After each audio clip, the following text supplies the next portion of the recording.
রাজনীতির পাশাপাশি অর্থনীতির আমাদের বিশেষ করে রপ্তানির এই আরএমজি চিন্তার পাশাপাশি একটা বহুমুখী চিন্তা করা দরকার। সেই জায়গা থেকে বিগত সরকারগুলোর আমরা পলিসি দেখিনি, তারা শুধু এই শার্ট প্যান্ট বচায় অর্থনীতি নিয়ে আপনার গর্ব করেছে, রপ্তানিকে বহুমুখী চিন্তা করে নাই। তারপরে আমাদের শ্রমবাজার কিন্তু সব জায়গা থেকে সংকুচিত হয়ে আসছে।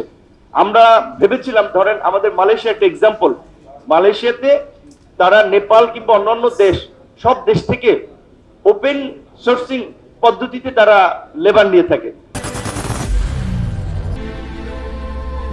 I am Ox. আমাদের এইখানে একটা সিন্ডিকেট করে, আর এই সিন্ডিকেটের সাথে মালয়েশিয়ান হাই লেভেলের লোকজন ইনভলভ। কারণ বাংলাদেশিরা তো সব জায়গায় টাকা পয়সা দিয়ে ম্যানেজ করাটা ভালো বুঝে, ওইখানেও কিছু লোক ম্যানেজ করে রেখেছে। আর লাস্ট ইয়ার থেকে এখন পর্যন্ত শ্রমবাজারটা ওপেন করা জানে।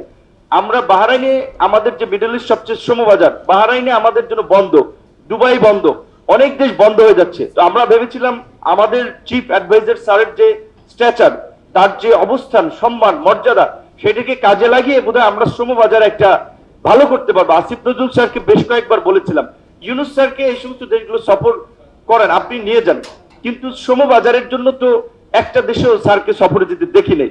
তাহলে এই সরকারকে ঘিরে আমাদের যে প্রত্যাশা ছিল, সেটা কিন্তু খুব বেশি আসলে ওইভাবে আমরা সাফল্যের দিকে যেতে পারি নাই।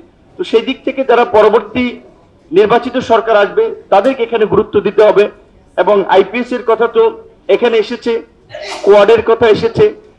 আমাদের বিশেষ করে ভারতের সাথে দীর্ঘদিনের যে আমাদের অমীমাংসিত বিষয়গুলো, আমরা ভেবেছিলাম অন্তর্বর্তীকালীন সরকার একটা নেগোসিয়েশনের মধ্যে দিয়ে কিছুটা উন্নতি করবে, কিন্তু আমরা দেখলাম পলিটিক্যাল সরকারের চেয়েও অন্তর্বর্তীকালীন সরকার সম্পর্কটা আরো খারাপ করে ফেললো, যেটা কোনোভাবেই প্রত্যাশিত ছিল না।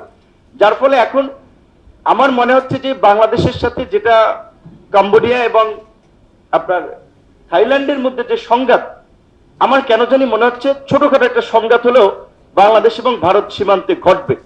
সেটা দেখেন, পলিটিক্যাল গভর্নমেন্ট আসুক কিংবা এই গভর্নমেন্টের শেষ দিকে হোক, একটা সংঘাত ঘটবে।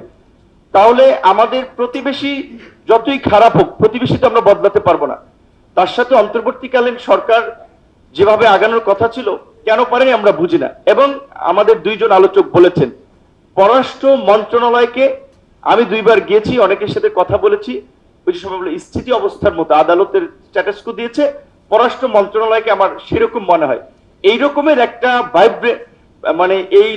ভাইব্রেন্ট সময়ে, কিংবা উপদেষ্টাদের তো অনেকের অভিজ্ঞতা আছে, অন্য সাইড বাদ দিলে আমি মনে করি ফরেন পলিসি নিয়ে কাজ করার মতো অনেক লোক গভর্নমেন্ট আছে, কিন্তু খুব বেশি উত্তরণ আমরা দেখিনি।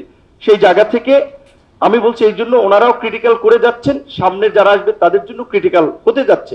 সেই জায়গা থেকে অবশ্যই তো একটা ভারসাম্যপূর্ণ সম্পর্ক, এবং আলটিমেটলি যতক্ষণ পর্যন্ত অর্থনীতির আপনি বিকেন্দ্রীকরণ না করতে পারেন, কিচ্ছু করার নাই, ততক্ষণ আপনার ইউরোপ আমেরিকা কেন্দ্রিক আপনার ফরেন পলিসিকে সাজাতে হচ্ছে।